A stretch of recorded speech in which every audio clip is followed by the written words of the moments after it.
വളരെ പ്രധാനപ്പെട്ട മറ്റൊരു പ്രശ്നം നമ്മളിവിടെ ചർച്ച ചെയ്തിട്ടുള്ള കാര്യം തന്നെയാണ്. വഖഫ് നിയമവുമായി ബന്ധപ്പെട്ട പ്രശ്നമാണ്. വഖഫ് നിയമം എന്തോ അത് തന്നെയാണ് നിയമം എന്ന് മുസ്ലിം ലീഗിൻ്റെ സംസ്ഥാന പ്രസിഡന്റ് പാണക്കാട് സാദിഖ് അലി തങ്ങൾ ആധികാരികമായി പ്രഖ്യാപിച്ചതോടെ മുസ്ലിം സമുദായത്തെ ഒറ്റുകൊടുത്തത് എല്ലാവർക്കും മനസ്സിലാവുന്ന രീതിയിൽ പകൽ വെളിച്ചം പോലെ എല്ലാവരും കാണുകയാണ്.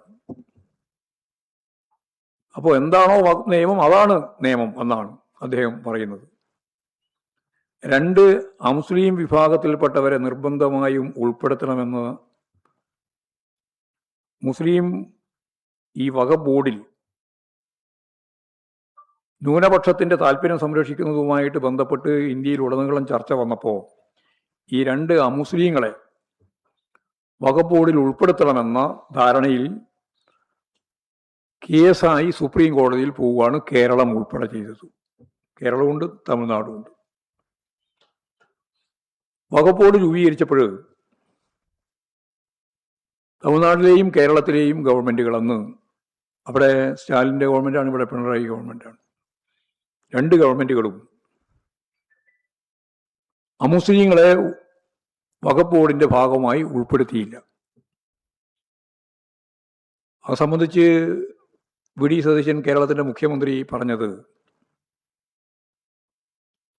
ഇനി തടസ്സമില്ല, 2 പേരെ ഉൾപ്പെടുത്താമെന്നാണ്. പക്ഷെ കേസ് ഇപ്പോഴും സുപ്രീം കോടതിയിൽ കിടക്കുകയാണ്. കേരളം കൊടുത്ത കേസ് ഉൾപ്പെടെ സുപ്രീം കോടതിയിൽ കിടക്കുകയാണ്. സുപ്രീം കോടതിയിൽ കിടക്കുന്ന ആ കേസ് മുന്നോട്ടേക്ക് കൊണ്ടുപോകുന്നതിനല്ല, RSSും BJPയും ആഗ്രഹിക്കുന്നത് പോലെ വഖഫ് ബോർഡിൽ അമുസ്ലിങ്ങളായ BJPക്കാരായ അല്ലെങ്കിൽ അതുപോലുള്ള ആളുകളെ 2 പേരെ ചേർക്കണം എന്നാണ്. യഥാർത്ഥത്തിൽ 1995 നിയമപ്രകാരം അമുസ്ലിമായാൽ അംഗത്വം നഷ്ടപ്പെടുമെന്നതാണ്, അയോഗ്യയാണ് എന്നതാണ് നിയമത്തിലുണ്ടായിരുന്നത്. അതാണ് യഥാർത്ഥത്തിൽ എടുത്തു കളഞ്ഞത്. 1995 നിയമത്തിലെ ആ ഭാഗം എടുത്തു കളഞ്ഞു. മുസ്ലിം വിഭാഗങ്ങളിൽ നിന്ന് ഉൾപ്പെടുത്തേണ്ടുന്ന 4 പേർ മാത്രമാണ് ആ നിയമത്തിൻ്റെ എടുത്തു കളഞ്ഞതിന് ശേഷമുള്ള നിയമത്തിൻ്റെ വളരെ പ്രധാനപ്പെട്ട ഒരു പരിമിതി എന്ന് പറഞ്ഞാൽ ആകെയുള്ള വഖഫ് ബോർഡ് അംഗങ്ങളിൽ 4 പേര് മുസ്ലിങ്ങളായിരിക്കണം എന്ന് മാത്രമാണ് അതിൽ പറഞ്ഞു വെച്ചിട്ടുള്ളത്. എന്ന് പറഞ്ഞാൽ 11 അംഗങ്ങളിൽ ഈ 4 ഒഴിച്ച് ബാക്കിയെല്ലാം അമുസ്ലിം വിഭാഗങ്ങളിൽ ആകുന്നതിന് തടസ്സമില്ല.